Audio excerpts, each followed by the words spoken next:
Voilà, vous êtes à Kinshasa, vous êtes partout à travers le monde, vous nous suivez très précisément sur toutes nos chaînes partenaires, notamment Awatosa, Info.com, Congo Alobi et ainsi de suite.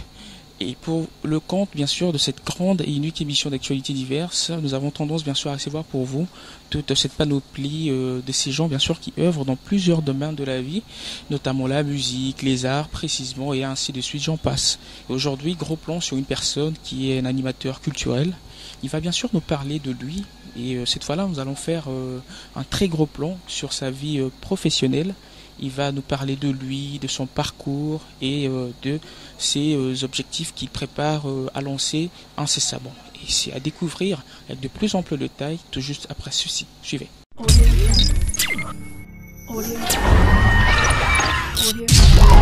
Bonjour monsieur. Bonjour. Alors en ce net moment on vous suit à travers le monde, si vous pouvez donner une idée générale de vous à ce fidèle téléspectateur qui nous suit en ce net moment. Je commence d'abord par me présenter. Je m'appelle Tito Biteketa. Je suis animateur culturel de formation et opérateur culturel aussi, en d'autres termes. Et voilà, je suis né dans un petit quartier à Barumbu, non loin de Bon Marché. Et je puis finir mes études en section animation culturelle à l'Institut national des arts à Kinshasa. Et j'ai évolué en fait dans le domaine des arts, de la culture, en qualité d'animateur culturel. Et je suis en même temps, je suis en même temps coordonnateur d'une organisation culturelle qui est dénommée Free Expression. Voilà en gros. En gros, c'est un peu ça. Alors, monsieur Tito, nous vous remercions d'avoir accepté notre invitation, de l'avoir honoré également.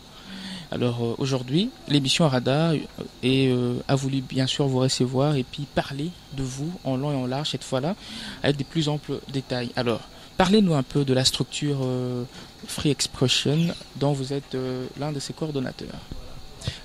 Free Expression est une organisation culturelle basée à Kinshasa depuis 2010, juin 2010 précisément.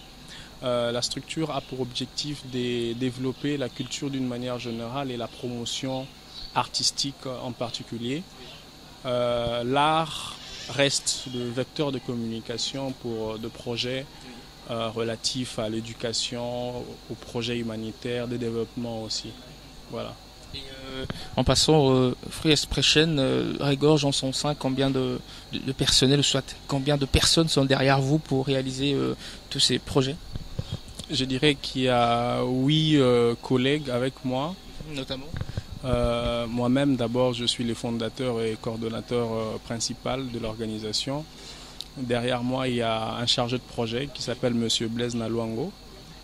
Et il y a Monsieur Cédric Cheria Toana, qui est le chargé de programme. Il y a notre consoeur Myrna Biona, qui est en secrétaire, en fait. Et voilà, il y a 2 autres membres qui viennent en fait en bac.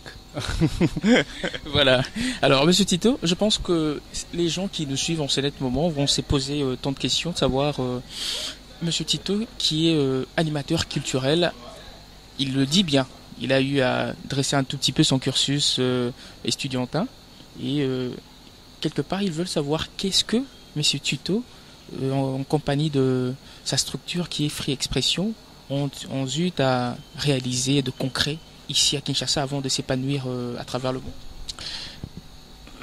Voilà, j'avais dit tout à l'heure que nous existons depuis 2010, donc ça va faire pratiquement 7 ans que nous existons.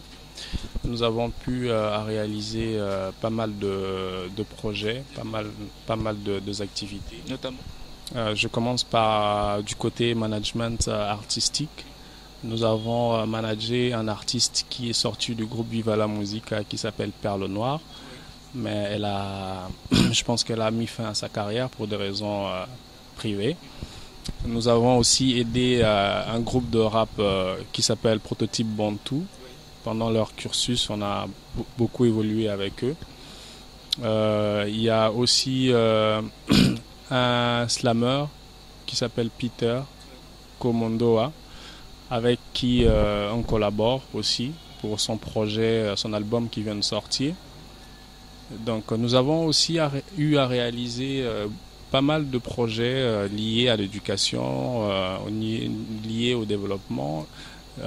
Si j'ai une bonne mémoire, en fait, on a travaillé avec une école sur la journée internationale de la femme, en fait, dans laquelle on a organisé des activités ludiques et artistiques, c'est-à-dire on a travaillé avec des enfants sur le théâtre, la danse traditionnelle, et puis voilà, les enfants étaient des acteurs principaux dans cette journée, ils ont joué un grand rôle. On a travaillé avec des coachs qui ont permis à ce que les enfants soient au point pour prester, en fait. Voilà. Alors, Monsieur Tito, pour ne pas évoluer en besogne, j'aimerais reculer un tout petit peu en arrière. D'où vous est venue cette idée de se dire, bon, je veux devenir animateur culturel, je vais œuvrer au sein de ce domaine-là. D'où vous est venue l'idée, soit qui vous a donné le goût d'atterrir dans ce domaine? À la base, j'étais artiste, en fait. Je le suis toujours d'une manière, mais très jeune, avec des collègues, notamment Monsieur Blaise Nalwango. On était des rappeurs, en fait. Vous étiez rappeur avant. Ok. On a été dans la musique pendant un bon nombre d'années. Dans notre quartier, on a fait des chansons, on a eu à intégrer plusieurs groupes dans le quartier. On était bon, on a fait du concert, mais après on a réalisé qu'il fallait finir ses études, il y avait des poids de la famille, il y avait des obligations qui devraient passer avant tout. Et c'est après les études que je me suis dit, je devrais quand même rester dans le domaine culturel et artistique. Donc j'ai dit, bon, je me lance dans la carrière culturelle. Vous êtes allé à l'INA? Oui. Bon, c'est à l'INA que j'ai eu le goût, en fait, pour être très clair. C'est à l'INA que j'ai eu le goût en première gradua. C'est là où j'ai eu l'idée de créer même la structure, en fait. Et j'ai fait appel à des amis qui nous ont accompagnés dans cette aventure. Alors, Monsieur Tito, on doit se le dire, à Kinshasa, il y a assez, ou soit on y retrouve toute une panoplie de ces structures-là qui promouvoient la culture urbaine. Mais comment vous êtes arrivé à décrocher tous ces grands contrats? Parce que tout à l'heure, au nom de la structure, vous êtes déplacé à l'Est et par-ci, par-là. Comment est-ce que êtes-vous arrivé à décrocher tous ces contrats-là?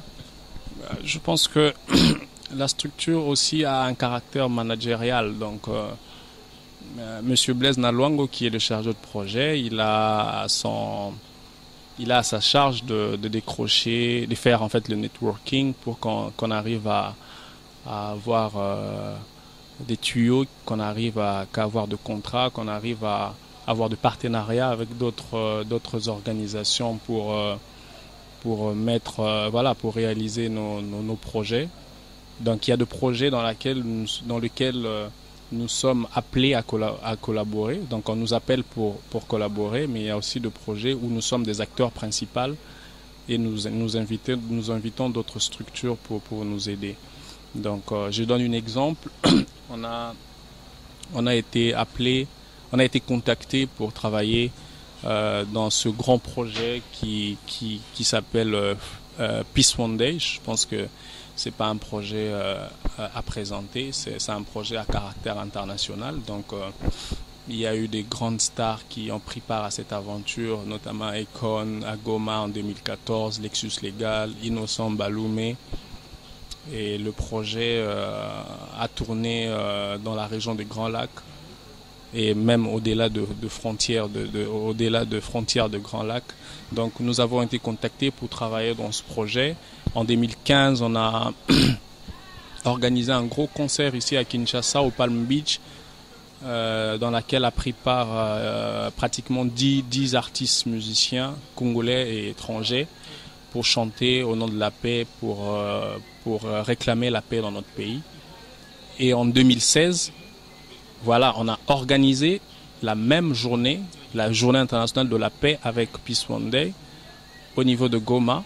Et cette fois-là, on a fait appel à des DJ internationaux qui sont venus de Kenya. Notamment DJ Simons qui est venu de Kenya. Il y a DJ Gilo qui est venu de l'Ouganda. Et des DJ de la RDC, de Goma. DJ Dieman et DJ Damas qui ont célébré la paix avec nous à Goma, précisément à Kivu Club. C'est un lieu que tout le monde connaît à Goma. Tous les stars en fait congolais qui passent par là, ils jouent à Kivu Club.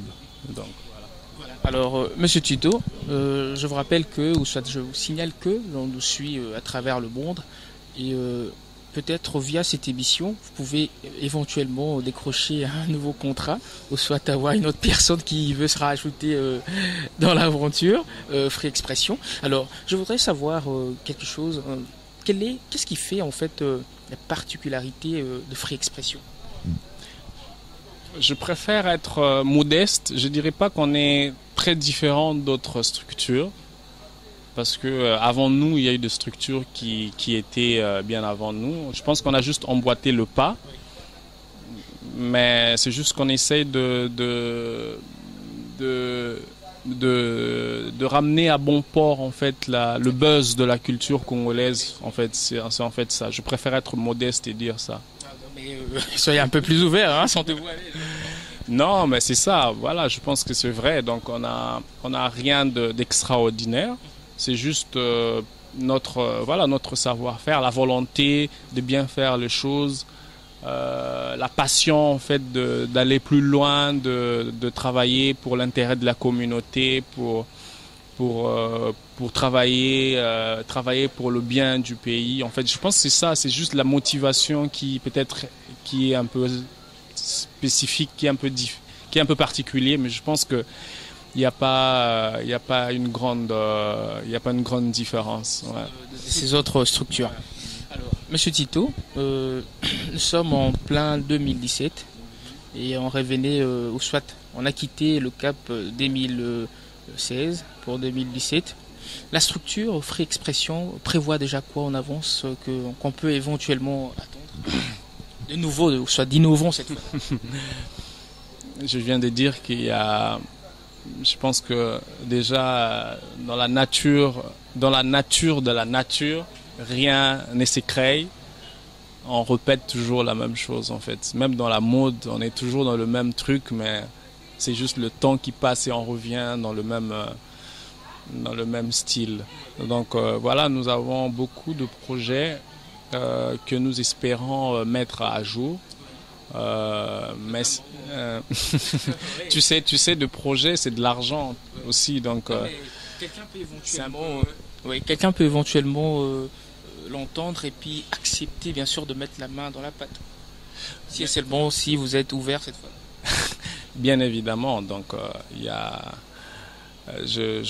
on est toujours ouvert pour des collaborations, pour de sponsoring aussi. Mais bien entendu, nous avons beaucoup de projets, comme je viens de dire tout à l'heure, que nous espérons réaliser. Nous avons un projet qu'on a baptisé Écolo. En fait, c'est un projet environnemental qui consiste à travailler dans des écoles de la ville.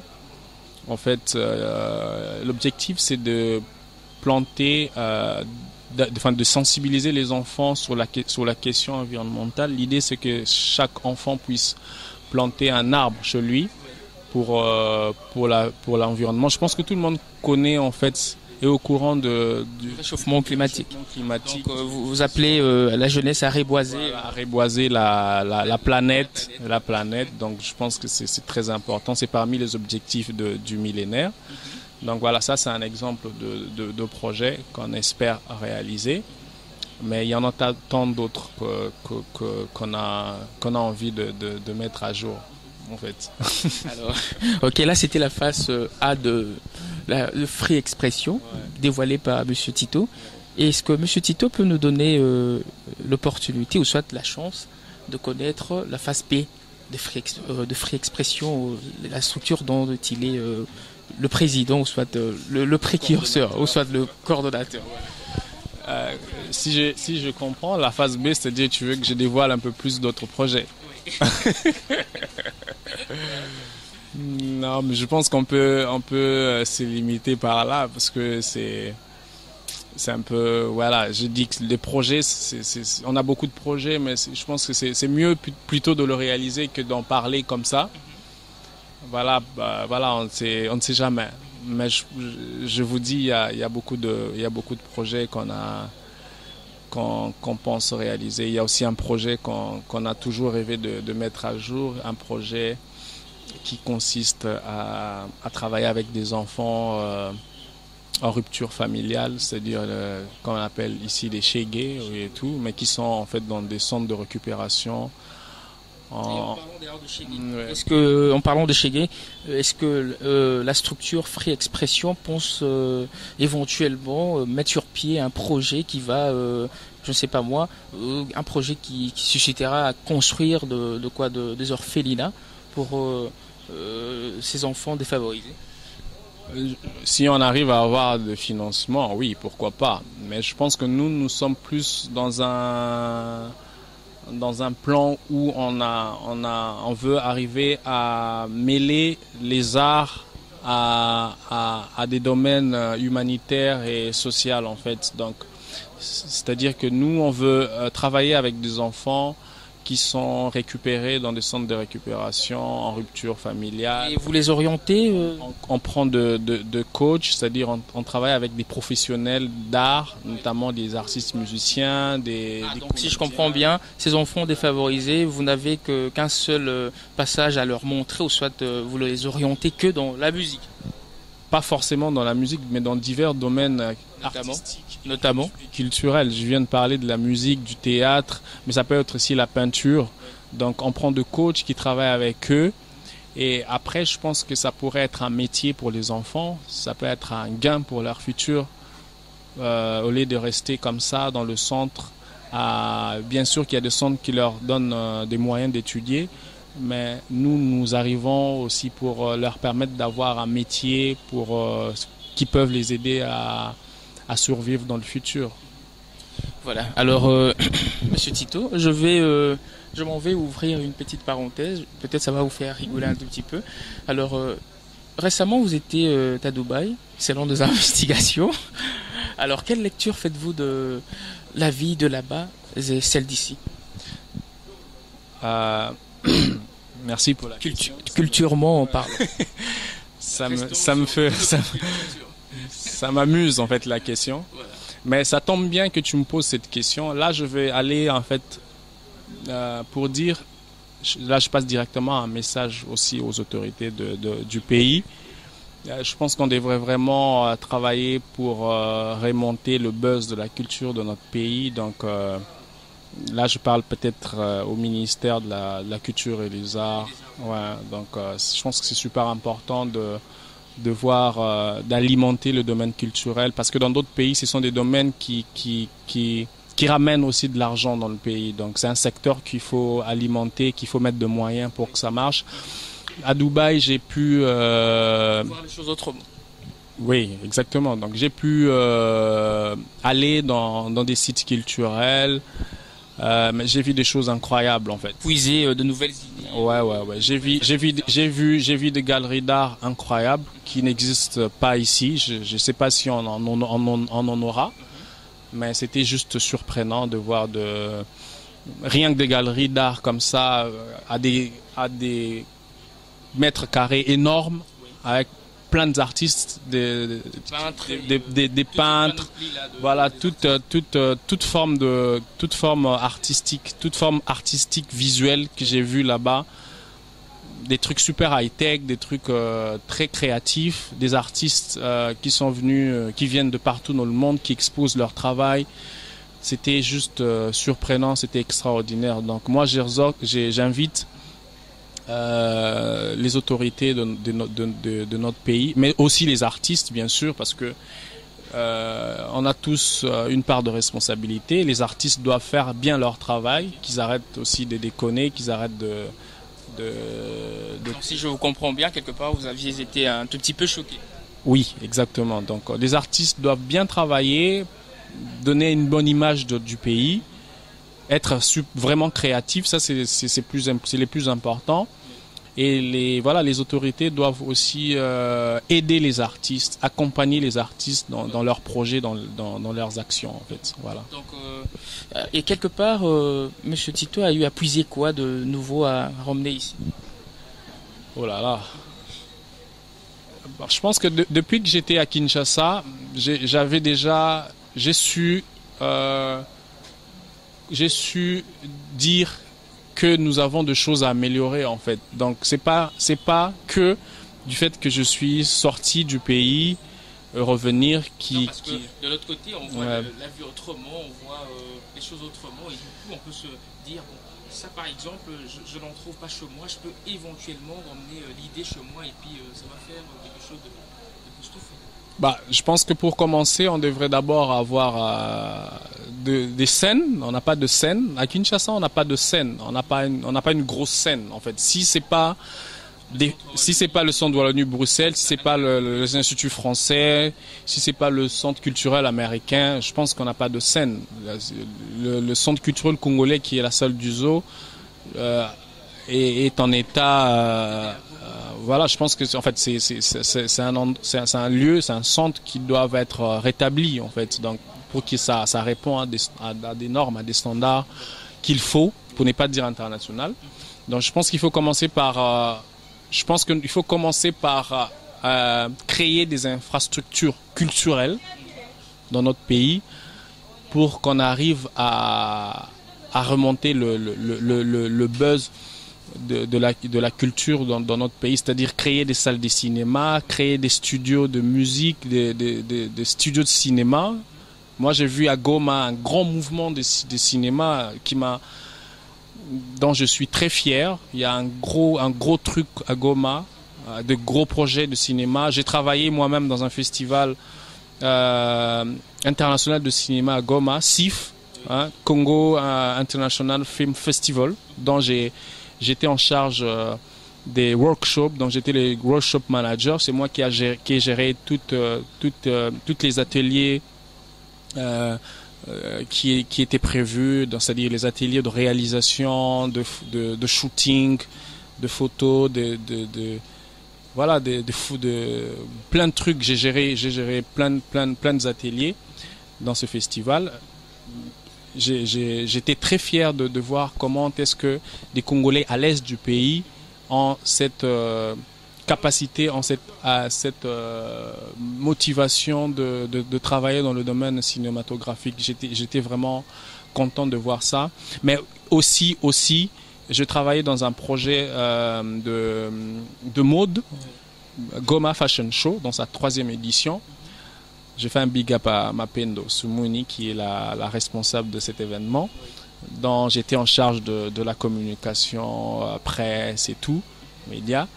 Donc j'ai vu aussi un grand dynamique de la mode à Goma, un grand dynamique africain de stylisme. Parce qu'on croyait que la SAP ou soit le stylisme s'arrêtait qu'ici à Kinshasa, or à l'intérieur. Il y a un vent assez fort de la SAP. Ouais, il y a un vent intéressant, des dames, des mecs qui sont à fond dans la création africaine. Il y a des mannequins extraordinaires, tu vois, il y a des gens qui ont la carrure de mannequins. C'était juste extraordinaire de voir tout ça. Je travaillais aussi au festival à Mani dans sa 3e édition. Vous venez de le dire tout à l'heure. Ouais, donc non, j'avais parlé de Goma Fashion Show. Donc à Mani, c'est le festival de musique qui prône la paix. Donc j'ai travaillé aussi en gérant en fait les ateliers de formation sur la création artistique, le management d'artistes. Donc j'ai vu voilà, l'est du pays est en ébullition. Il y a des événements intéressants qui se passent là-bas. Il y a une vie. Donc je reviens pour dire que c'est à nous de prendre notre propre pays en main pour travailler, pour remonter le buzz de la culture en fait. Voilà. Monsieur Tito, nous allons rester toujours sur le plan culture. Selon vous, à l'horizon 2000, je sais pas moi, pour que la culture congolaise prenne son envol complète, ça peut arriver à l'horizon, je sais pas moi, 2000 combien selon vous? On parle vraiment de la vraie culture congolaise, dans toutes ses formes.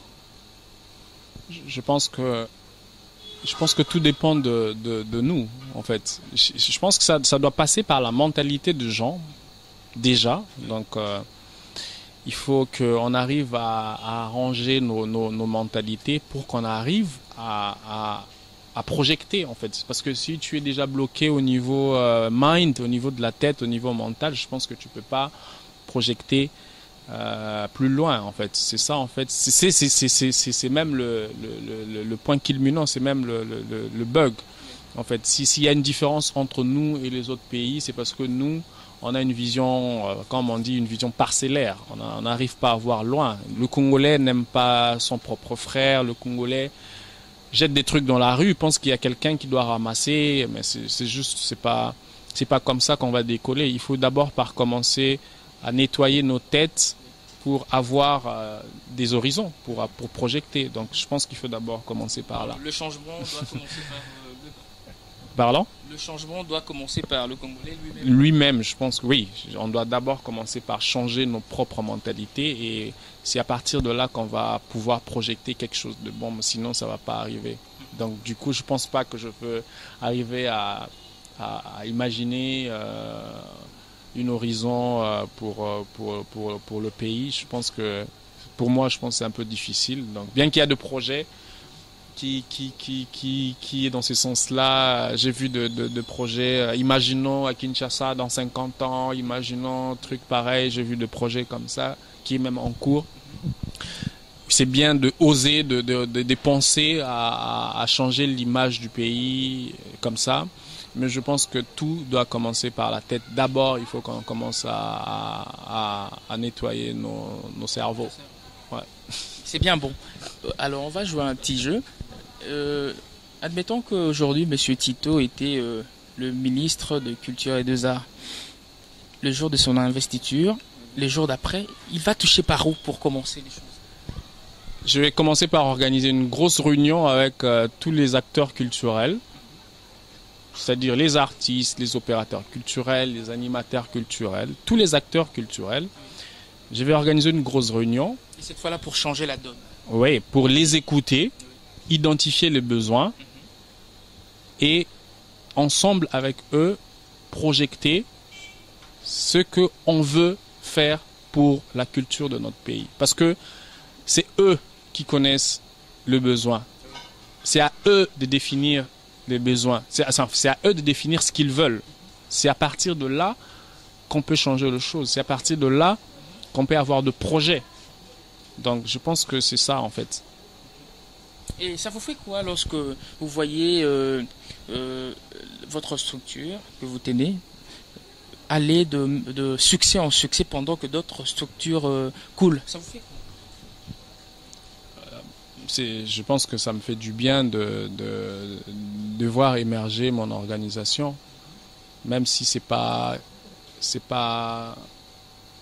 forcément mes propres efforts. Je pense que c'est en synergie, c'est avec les autres, c'est avec mes gars qu'on arrive à faire des bonnes choses. Seul, je peux rien faire. Ouais, je peux que dire que c'est bien. Je suis content quand je vois les choses évoluer. Mais pour les autres,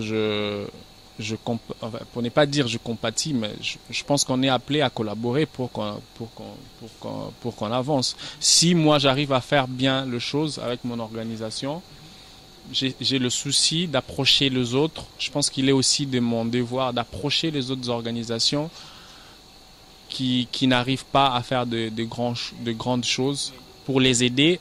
Quelque part, peut-être ils vous trouvent assez fermés sur vous-même et ils ne trouvent pas d'issue qui peuvent leur permettre d'accéder à vous. Même pas. Nous, on est toujours ouvert. On a toujours et on restera toujours ouvert. À Goma, Free Expression a collaboré avec 11 organisations de Nord Kivu, de la ville de Goma. 11 organisations des domaines différents dans la ville de Goma. Tu vois, donc tu vois le niveau dont nous sommes ouverts. Donc on pouvait bien organiser seul à Goma la journée internationale de la paix en collaboration avec Peace One Day. Mais on a dit non, on n'organise pas seul. On invite les amis, on invite les autres structures basées à Goma, parce que nous on est de Kinshasa. On arrive à Goma, on dit, on fait appel aux autres, main dans la main, on travaille pour la paix, parce que la question de la paix, c'est plus touché à l'Est qu'ici. Donc je pense que c'était important de leur contacter, de travailler avec eux, d'identifier des problèmes, comment véhiculer le message, à quelle hauteur on peut faire ceci, on peut faire cela. Et je pense que c'est comme ça que tout le monde doit collaborer pour bien faire les choses. Voilà. Monsieur Tito, je pense que nous sommes en voie de se séparer. J'aimerais que vous lanciez un message fort aux autres animateurs culturels qui vous suivent en ces nets moments, que ce soit d'ici en particulier, de ceux d'ailleurs en général. Ils sont là, ils vous écoutent. Devant cette caméra. Je pense que je suis pas très bon dans le lancement de messages. Non, c'était pour rigoler. Non, mais je dirais aux amis animateurs culturels d'ici et d'ailleurs, je dirais aux amis de... Et cette fois-là, vous parlez en tant qu'un animateur culturel qui a vraiment de l'expertise en la matière. Non, mais attention, je suis pas très expérimenté. Parce que déjà le périple que vous effectuez en termes de culture, c'est déjà grandiose. Merci, je suis flatté, mais je suis pas... C'est pas donné à toutes ces structures-là d'y arriver. Non, mais ils vont arriver, j'espère qu'ils vont arriver. Les gars, je pense qu'il faut qu'on travaille. Le plus important, ce n'est pas... il faut arrêter d'être égocentrique. Il faut arrêter de travailler pour soi-même, en fait. Je sais aussi que ça dépend de la manière dont chaque organisation définit ses objectifs. Donc, nous, on travaille pour l'intérêt de la communauté, on travaille pour l'intérêt du pays. On veut que les choses changent, on veut que le pays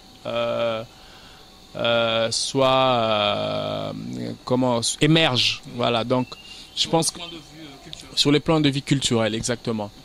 Donc, j'invite à tous les amis, à tous les collègues, opérateurs culturels, animateurs culturels et aussi artistes de pouvoir travailler la main dans la main pour l'intérêt du pays. Il faut vraiment qu'il y ait des collaborations parce que sans la synergie, sans la collaboration, je pense que c'est difficile. Voyons les amis qui sont au Nigeria, les artistes par exemple, musiciens de Nigeria, comment ils collaborent, comment ils se réunissent, comment ils vivent. C'est juste merveilleux, c'est extraordinaire.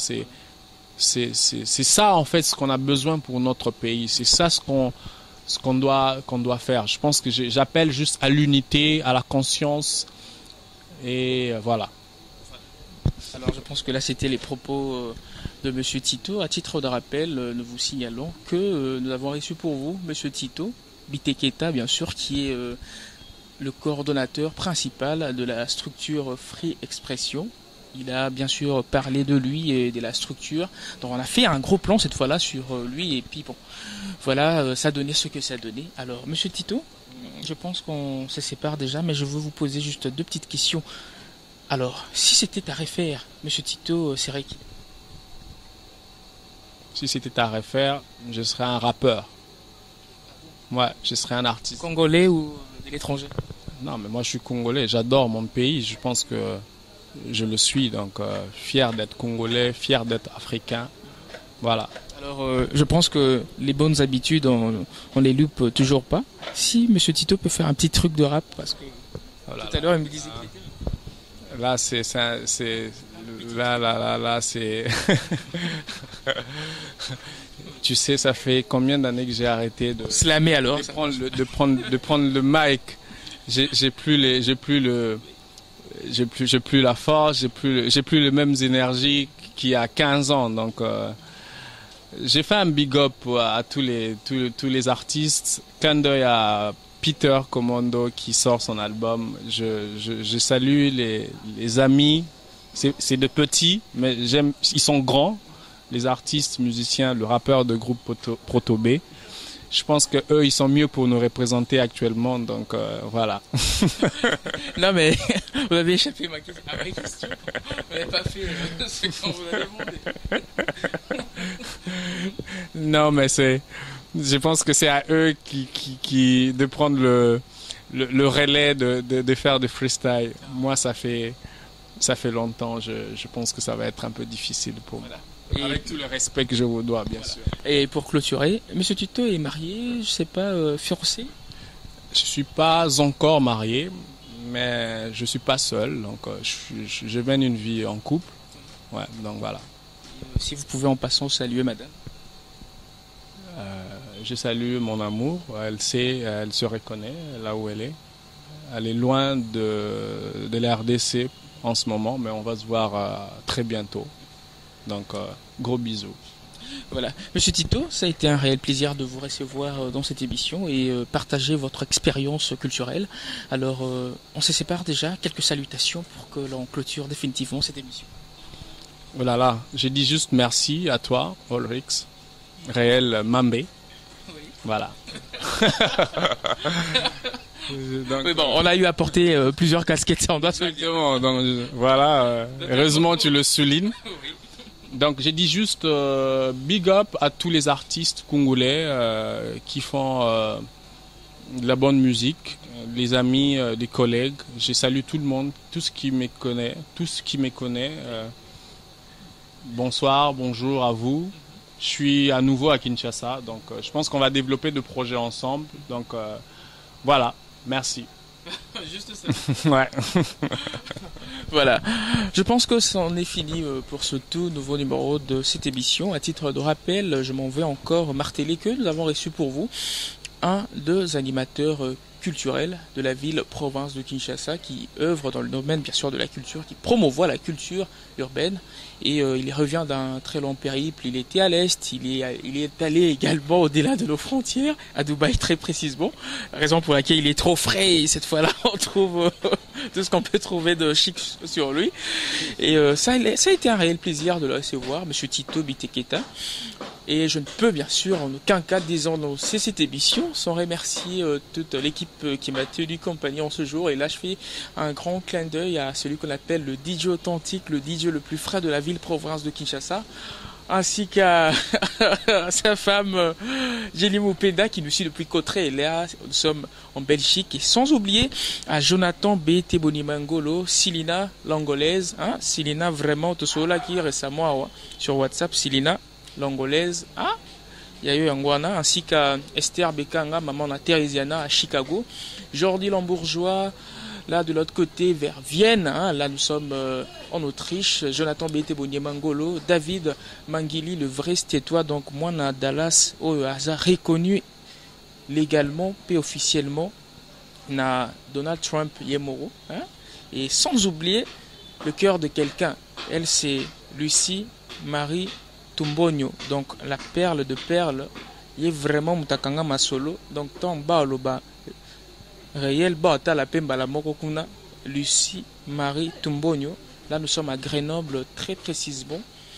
Il y a eu un wana on a boaka quitté na bakisa Emmanuela Pelisusu wana libanga wana ainsi qu'à papa et ainsi qu'à toute la famille Mambé qui me suit de partout, et Lucie Salah et Moana, ma maman chérie que j'aime tant, maman Martine, donc Marie Coco, bisous à eux, je sais que tu vas suivre parce que toi tu me dis toujours garde-moi la copie de l'émission, j'aimerais la suivre à la maison. Merci. Le DJ authentique, merci. Jerry Kobetox, merci infiniment pour le travail très très très bien fait. Merci également à Monsieur Gloire Ngebe, Yayo Angwana. Merci à tous ces gens-là qui soutiennent de près, soit de loin, cette émission. C'en est fini pour ce tout nouveau numéro de Radar. Je pense qu'on va se capter incessamment pour de toutes nouvelles aventures. Au revoir et à très bientôt. Bye. Je te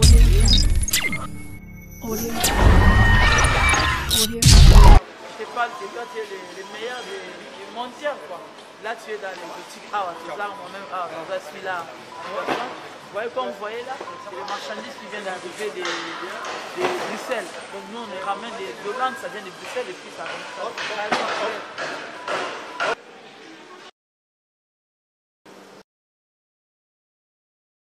Donc ça arrive directement à ces gens. Deuxième, là, il y a les poissons chats. Je regarde que chez Awatosa, on voit les tilapias à 8,90 € le carton. Vraiment, c'est moins cher. Donc j'invite tous les mamans de Sévan Bodot, toutes les mamans de Sévan Bodot de venir dans notre exotique ici à Sévan Bodot pour acheter tous les marchandises qui sont là. Parce qu'on a des trucs frais, les poissons, les poissons frais, les poissons fumés. Tous les poissons que vous mangez ici en Europe, qui vient de l'Afrique, tout c'est ici. Donc il faut venir nombreux acheter les trucs chez Awatosa, c'est moins cher. C'est moins cher même. Parce qu'on vous a amené des arrivages, vraiment c'est des trucs en palette. Il faut venir nombreux. Parce que c'est Awatosa, c'est la qualité. Donc c'est les meilleures choses qui sont ici. Donc il faut venir nombreux.